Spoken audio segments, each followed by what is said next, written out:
ನಮಸ್ತೆ, ನಾನು ಡಾಕ್ಟರ್ ಪದ್ಮ ಸರಿತಾ, ಪ್ರೊಫೆಸರ್ ಆಗಿ Shri Paripoorna Sanatana Dharma Ayurveda college hospital and research ಸೆಂಟ್ರಲ್ಲಿ ವರ್ಕ್ ಮಾಡ್ತಾ ಇದ್ದೀನಿ. ನನ್ನ ಡಿಪಾರ್ಟ್ಮೆಂಟ್ ಬಂದುಬಿಟ್ಟು ಪ್ರಸೂತಿ ತಂತ್ರ ಆ್ಯಂಡ್ ಸ್ತ್ರೀರೋಗ. ಪ್ರಸೂತಿಯಲ್ಲಿ OBG ಅಂತ ನಿಮಗೆಲ್ಲರಿಗೂ ಗೊತ್ತು. ಸೊ 9 ತಿಂಗಳು ಏನೇನು ಪರಿಚರ್ಯ ಮಾಡಬೇಕು ಅದೆಲ್ಲ ಸ್ಪೆಷಲೈಸ್ಡ್ ಪರಿಚರ್ಯ ಇರುತ್ತೆ. ಮತ್ತು 9ನೇ ತಿಂಗಳಲ್ಲಿ ನಾರ್ಮಲ್ ಡೆಲಿವರಿ ಆಗಲಿಕ್ಕೆ different types of treatment procedures ಎಲ್ಲ ಮಾಡ್ತೀವಿ. ಆ್ಯಂಡ್ ಮಿನಿ ಪಂಚಕರ್ಮಾಸ್ ಯಾರ್ಯಾರಿಗೆ ಪೇಷಂಟ್ಸ್ಗೆ ಬೇಕಾಗುತ್ತೆ ಡೆಲಿವರಿ ಟೈಮಲ್ಲಿ ಅದನ್ನೆಲ್ಲ ಕಂಡಕ್ಟ್ ಮಾಡ್ತೀವಿ.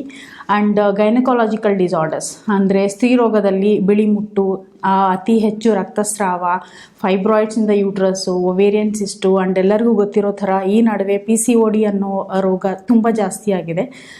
ಏಜ್ ಬಂದುಬಿಟ್ಟು 18 ಇಯರ್ಸಿಂದ it can even up to 40 years ಇರೋ ಮಕ್ಕಳಲ್ಲೂ ಮತ್ತು ಹೆಣ್ಮಕ್ಳಲ್ಲೂ ಇದನ್ನು ತುಂಬ ನೋಡ್ತಾ ಇದ್ದೀವಿ. ಸೊ ಅದನ್ನು ಗೈನಕಾಲಜಿಕಲ್ ಪ್ಯಾಂಡಮಿಕ್ ಆಗಿ ಕನ್ಸಿಡರ್ ಮಾಡ್ತಾ ಇದ್ದೀವಿ ಈಗ. ಸೊ ಇದರಲ್ಲಿ ಡಿಫ್ರೆಂಟ್ ವೆರೈಟೀಸ್ ಇರುತ್ತೆ, ಸಿಂಪ್ಟಮ್ಸ್ ಇರುತ್ತೆ. ಸೊ ಅದಕ್ಕೆ ತಕ್ಕನ ಹಾಗೆ ನಮ್ಮ ಹತ್ರ ಡಿಫ್ರೆಂಟ್ ಟ್ರೀಟ್ಮೆಂಟ್ ಪ್ರೊಸೀಜರ್ಸ್ ಕೂಡ ಇದೆ. ಸೊ ಯಾಕೆ ಈ ಥರ ಜಾಸ್ತಿ ಆಗ್ತಾ ಇದೆ PCOD ಅನ್ನೋದು, that is a female welfare. So ಅದನ್ನು we have to address as a Ayurveda gynaecologist, because ಮಾಡರ್ನಲ್ಲಿ ಜಾಸ್ತಿ ಟ್ರೀಟ್ಮೆಂಟ್ ಪ್ರಿನ್ಸಿಪಲ್ಸ್ ಇಲ್ಲ. They'll give either OCP pills 21 days tablets ಕೊಡ್ತಾರೆ, ಹಾರ್ಮೋನ್ಸ್ ಕೊಡ್ತಾರೆ. ಫೇಶಿಯಲ್ ಹೇರ್ಗೆ they will remove artificially they will remove the facial hair. Different procedures ಇದೆ which are really artificial, but basic pathology ಅವರು address ಮಾಡೋದಿಲ್ಲ. So ಅದಕ್ಕೆ ನಮ್ಮಲ್ಲಿ ಏನಿದೆ, ಬೇಸಿಕ್ಕಾಗಿ ಏನಾಗಿದೆ ಅನ್ನೋದನ್ನು ನೆಕ್ಸ್ಟ್ ಫರ್ದರ್ ಅಲ್ಲಿಗೆ ಹೇಳ್ತೀನಿ. ಇನ್ನೊಂದು ಅಂತಂದರೆ ಇನ್ಫರ್ಟಿಲಿಟಿ, ಬಂಜೆತನ ಅಂತ ಹೇಳ್ತಾರೆ. ಸೊ ಈಗ ಫೀಮೇಲಲ್ಲಿ ಹಳೆ ಕಾಲದಲ್ಲಿ ಜಾಸ್ತಿ ಫೀಮೇಲ್ಸ್ಗೆ ಪ್ರಾಬ್ಲಮ್ ಇರ್ತಿತ್ತು. ಸೊ ಅವರಿಗೆ ಅಬಾರ್ಷನ್ ಆಗೋವಂಥದ್ದಾಗಲಿ ಆ್ಯಂಡ್ ಟ್ಯೂಬಲ್ ಬ್ಲಾಕ್ ಅಂತ ಹೇಳ್ತಾರೆ ಅದಾಗಲಿ, ಮತ್ತು ಮುಟ್ಟು ಆಗುವಾಗ ತುಂಬ ನೋವಾಗೋದು, ಮತ್ತು ಗಂಟುಗಳಿರೋದು ಯೂಟ್ರಸ್ಸಲ್ಲಿ, ಅದೆಲ್ಲ ತೊಂದರೆಗಳಿರುತ್ತೆ. ಸೊ ಈಗಿನ ಕಾಲದಲ್ಲಿ ಹೆಣ್ಣುಮಕ್ಕಳು ಜಾಸ್ತಿ ಏಜ್, ಸೊ ಪ್ರೊಫೆಷ್ನಲಿ ಸೆಟ್ಲ್ ಆದಮೇಲೆ ಮದುವೆ ಆಗೋದು, 30ರ ನಂತರ ಮದುವೆ ಆಗೋದು, ಅದಾದಮೇಲೆ ಮತ್ತೆ ಫಸ್ಟ್ ಪ್ರೆಗ್ನೆನ್ಸಿ ಪೋಸ್ಟ್ಪೋನ್ ಮಾಡೋವಂಥದ್ದು, ಇಂಥ ಎಲ್ಲದರಿಂದ ಅದನ್ನು ಹಾರ್ಮೋನ್ ಇರ್ರೆಗ್ಯುಲಾರಿಟಿ ಆಗಿ, ಮೆನ್ಸ್ಟ್ರಲ್ ಇರ್ರೆಗ್ಯುಲಾರಿಟೀಸ್ ಆಗಿ ಆ್ಯಂಡ್ ಈವನ್ ಹಾರ್ಮೋನ್ ಇಂಬ್ಯಾಲೆನ್ಸ್ ಆಗಿ ತುಂಬ ತೊಂದರೆಗಳು. ಈವನ್ ಮೇಲ್ಸಲ್ಲೂ ಅರೌಂಡ್ 35 ಇಯರ್ಸಲ್ಲಿ ಅವರಿಗೆ ಪ್ರೀ ಡಯಾಬಿಟಿಕ್ ಕಂಡೀಷನ್ ಇರ್ಬೋದು, ಹೈಪರ್ಟೆನ್ಷನ್ ಕಂಡೀಷನ್ ಇರ್ಬೋದು, and they will be under some medications ತುಂಬ ಲಾಂಗ್ ಟರ್ಮಿಂದ. ಈವನ್ ಫೀಮೇಲ್ಸ್ ಕೂಡ ಥೈರಾಯ್ಡ್ ಮೆಡಿಸಿನ್ ಇವೆಲ್ಲ ತಗೊಳ್ತಾ ಇರ್ತಾರೆ. ಅದರಿಂದ ಅವರಲ್ಲೂ ಎರೆಕ್ಟೈಲ್ ಡಿಸ್ಫಂಕ್ಷನ್ ಇರ್ಬೋದು, ಮತ್ತು ಸ್ಪರ್ಮ್ ಕೌಂಟ್ ಕಮ್ಮಿ ಇರ್ಬೋದು, ಆಲಿಗೋಸ್ಪರ್ಮಿಯಾ, ಆಸ್ತನೋಜೋಸ್ಪರ್ಮಿಯಾ, ಟೆರಟೋಜೋಸ್ಪರ್ಮಿಯಾ, ಡಿಫ್ರೆಂಟ್ ಈ ಥರ ಎಲ್ಲ ಕಾಯಿಲೆಗಳು ಜಾಸ್ತಿ ಆಗ್ತಾ ಇದೆ. ಸೊ ಇದು ಯಾಕೆ ಆಗ್ತಾ ಇದೆ ಅನ್ನೋದು basic thing is very poor life style, which I am going to address and give more importance to it. ಆಯುರ್ವೇದದಲ್ಲಿ ಇದ್ರ ಬಗ್ಗೆ ತುಂಬ ಇಂಪಾರ್ಟೆಂಟ್ ಅಂತ ಹೇಳಿದ್ದಾರೆ. ದಟ್ ಈಸ್ ಪರ್ಟಿಕ್ಯುಲರ್ ಆಗಿ ಆಹಾರ ವಿಹಾರ, ಆ್ಯಂಡ್ ಅದನ್ನು ಋತುವಾಗಿಯೂ ಹೇಳಿದ್ದಾರೆ, ದಿನಚರ್ಯ, ಋತುಚರ್ಯ. And when coming to the female reproductive system, ರಜಸ್ವಲ ಪರಿಚರ್ಯ ಅಂತಲೂ ಹೇಳಿದ್ದಾರೆ. ಸೊ ರಜಸ್ವಲದಲ್ಲಿ ಹೇಗಿರಬೇಕು, ಅವ್ರದ್ದು ಅಪಟೇಟ್ ಹೇಗಿರಬೇಕು. ಈಗಿನ ಆ್ಯಡ್ಸ್ ತುಂಬ ಮಿಸ್ಲೀಡಿಂಗ್ ಆಗಿದೆ. She can jump, she can be very active ಅನ್ನೋದನ್ನು, that is all very misleading and wrong concepts which we are seeing in TV today. So ಅದನ್ನು ಕಮ್ಮಿ ಮಾಡಬೇಕು, ಬಿಕಾಸ್ ಅವರಲ್ಲಿ ಪ್ರಾಣಶಕ್ತಿ ಅನ್ನೋದು ಕಮ್ಮಿ ಆಗಿರುತ್ತೆ, ಅಪಾನವಾತ ಅನ್ನೋದು ಲೋವರ್ ಡೈರೆಕ್ಷನಲ್ಲಿ ಹೋಗ್ತಾ ಇರುತ್ತೆ, and she will be more sensitive mentally. So ಆ ಟೈಮಲ್ಲಿ ಅವರಿಗೆ ರೆಸ್ಟ್ ಬೇಕಾಗಿರುತ್ತೆ. ಸೊ ನೆಕ್ಸ್ಟ್ ಫಾಲಿಕಲ್ ಗ್ರೋತ್ ಆಗೋದನ್ನೆಲ್ಲ ಬೈ ಗಿವಿಂಗ್ ಪ್ರಾಪರ್ ಪರಿಚರ್ಯ ಡ್ಯೂರಿಂಗ್ ದ ಮೆನ್ಸಸ್ ತುಂಬ ಇಂಪಾರ್ಟೆಂಟ್ ಆಗುತ್ತೆ. So a girl can become a proper adult.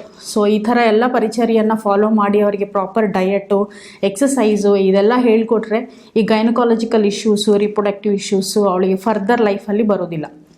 So coming to the poor life style, ಯಾಕೆ ಎಲ್ಲರಿಗೂ ಪೂರ್ ಲೈಫ್ ಸ್ಟೈಲ್ ಇದೆ? ಪ್ರೆಸೆಂಟ್ಲಿ ಲಾಕ್ಡೌನ್ ಆದಾಗಿಂದ ಅಂದರೂ ಎಲ್ಲರೂ ಇಂಟರ್ನೆಟ್ಟು, TV, ಐದರ್ ನೆಟ್ಫ್ಲಿಕ್ಸು, ಏನು ಟೈಮ್ ಪಾಸ್ ಮಾಡಬೇಕಂದ್ರೂ there is no outdoor thing. So being a couch potato is one of the main thing. ಒಂದೇ ಕೂತಲ್ಲೇ ಕೂತ್ಕೊಳ್ಳೋದು, ಎಕ್ಸಸೈಸ್ ಇಲ್ಲದೆ ಇರೋದು is one of the drawback. ಅದ್ರ ಜೊತೆಗೆ main foods. So food grains ನಮ್ಗೆ ಎಲ್ಲಿಂದ ಸಿಗ್ತಾ ಇದೆ? It is all containing more of pesticides. And when we go and shop somethings for us, grocery ಆಗಿರ್ಬೋದು, ಏನಾದರೂ ಅದರಲ್ಲಿ ಮೋರ್ ಆಫ್ ಪ್ರಿಸರ್ವೇಟಿವ್ಸ್ ಇರುತ್ತೆ. So it is one of the main thing. And nowadays the kids are more attracted towards the processed food, fast food. ಈ ಎಲ್ಲ food problem, diet problem, food grains problem collectively ಏನಾಗುತ್ತೆ ಅಂತಂದರೆ nutritive value ತುಂಬ ಕಮ್ಮಿ ಆಗುತ್ತೆ. So ನನ್ನ patients diet history ತೊಗೋಬೇಕಾದ್ರೆ ಅವ್ರು ಹೇಳ್ತಾರೆ ನಮಗೆ ಟೈಮ್ ಇರಲ್ಲ, we have very busy hectic schedules, we prepare food for 2 days at a time ಅಂತ ಹೇಳ್ತಾರೆ. ಅದರಲ್ಲಿ ನ್ಯೂಟ್ರಿಟಿವ್ ವ್ಯಾಲ್ಯೂ ತುಂಬ ಕಮ್ಮಿ ಇರುತ್ತೆ, ಮೈಕ್ರೋ ನ್ಯೂಟ್ರಿಯೆಂಟ್ಸ್ ಅಂತೂ ತುಂಬ ಕಮ್ಮಿ ಇರುತ್ತೆ. It will be really hard for digestion ಆಗೋದು ತುಂಬ ಲೇಟ್ ಆಗುತ್ತೆ. ಅದರಿಂದ ಲಾಟ್ ಆಫ್ ಟಾಕ್ಸಿನ್ಸ್ ಪ್ರೊಡ್ಯೂಸ್ ಆಗುತ್ತೆ. ಅದರಿಂದ ಕ್ರಾನಿಕ್ ಆಗಿ ಲಾಂಗ್ ಟೈಮ್ ಏನಂತಾರೆ ಆಕ್ಸಿಡೇಟಿವ್ ಸ್ಟ್ರೆಸ್ ಡೆವಲಪ್ ಆಗಿರುತ್ತೆ ಬಾಡಿಯಲ್ಲಿ. ಅದರಿಂದ we call it as ama. So that ama are undigested thing will cause in long ರನ್ನಲ್ಲಿ different kinds of disabilities or diseases produce ಮಾಡುತ್ತೆ. ಸೊ ಆಯುರ್ವೇದದಲ್ಲಿ ಪ್ರಾಪರ್ ಆಹಾರ ಅನ್ನೋದು very very important. So coming to the next step which is vihara. So nowadays females are equally competent. ಈಗ males equally ಅವರೂ work ಮಾಡ್ತಾರೆ, they are also earning. So professional stress ಅನ್ನೋದು ತುಂಬ ಜಾಸ್ತಿ ಆಗಿದೆ.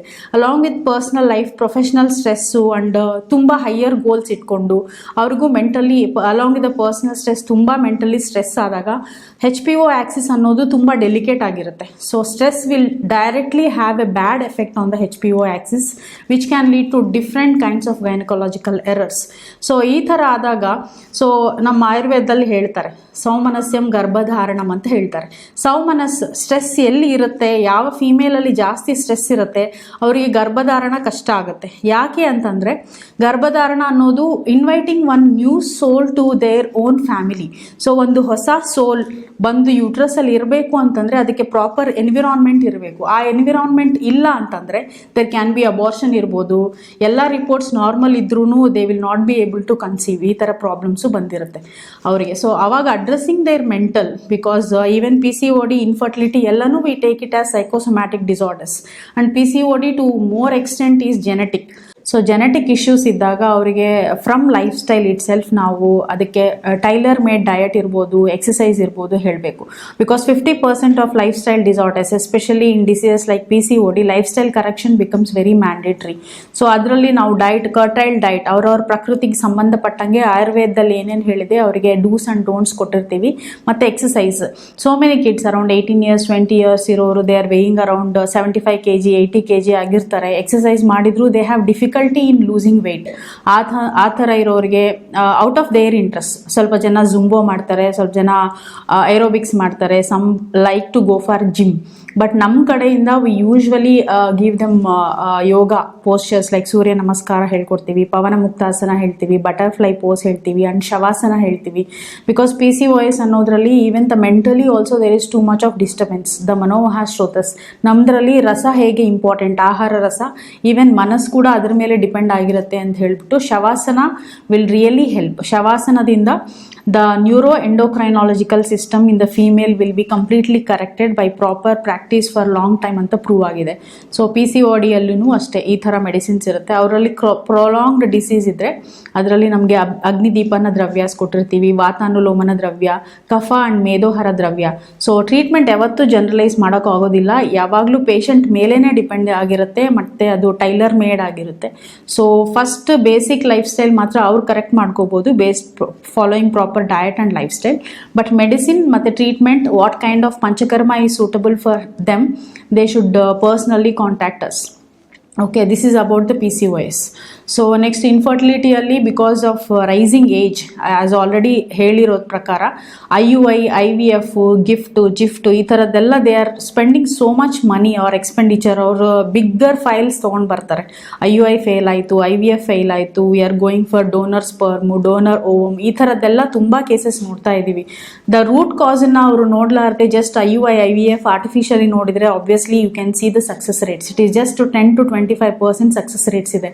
ಬಟ್ ನಮ್ಮದ್ರಲ್ಲಿ ಪ್ರಧಾನವಾಗಿ ಪ್ರೀ ಕನ್ಸೆಪ್ಷನಲ್ ಕೇರ್ ಅಂತ ಹೇಳಿದ್ದಾರೆ. So identifying the dosha what is there in the both the partners, ಫೀಮೇಲಲ್ಲಾಗಲಿ ಮತ್ತು ಮೇಲಲ್ಲಾಗಲಿ ಅವರಿಗೆ ತಕ್ಕಂತೆ ನಾವು ಸ್ನೇಹಪಾನ ಮತ್ತು ವಿರೇಚನ, ವಮನ, ಸೊ ಅಧಶುದ್ಧಿ ಮತ್ತು ಊರ್ಧ್ವ ಶುದ್ಧಿ ಮಾಡಿಬಿಟ್ಟು ಆರ್ತವಜನಕ ದ್ರವ್ಯಾಸ ಆಗಲಿ ಶುಕ್ರಜನಕ ದ್ರವ್ಯಾಸ ಆಗಲಿ ನಾವು ಡಿಪೆಂಡಿಂಗ್ ಅಪಾನ್ ದ ಪೇಷಂಟ್ ನಾವು ಕೊಡ್ತಿರ್ತೀವಿ. ಸೊ ವೆನ್ ಆರ್ತವಜನಕ ದ್ರವ್ಯ ಅಂದರೆ quality of the sperm, quality of the ovum will be increased.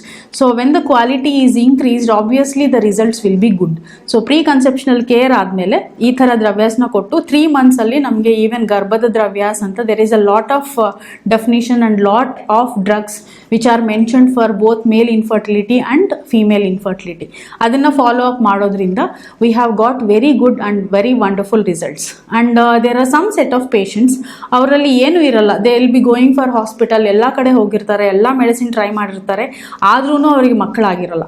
So ಅಂಥದ್ರಲ್ಲಿ ನಾವು ದೈವ ವ್ಯಾಪಾಶ್ರಯ ಚಿಕಿತ್ಸಾ ಅಂತ ಕೊಡ್ತೀವಿ. So going for panchakarma, so relieving their past ಪೂರ್ವಜನ್ಮ ಕರ್ಮ ಏನಾದರೂ ಇದ್ದರೆ ಆ ದೋಷನ ರಿಲೀವ್ ಮಾಡುತ್ತೆ ಪಂಚಕರ್ಮ. ಅದಾದಮೇಲೆ ಎಲ್ಲ ಥರದ ದೋಷ ಅದು ಹೋಗೋ ಥರ ಮೆಡಿಸಿನ್ಸು ಇದೆ ನಮ್ಮದ್ರಲ್ಲಿ.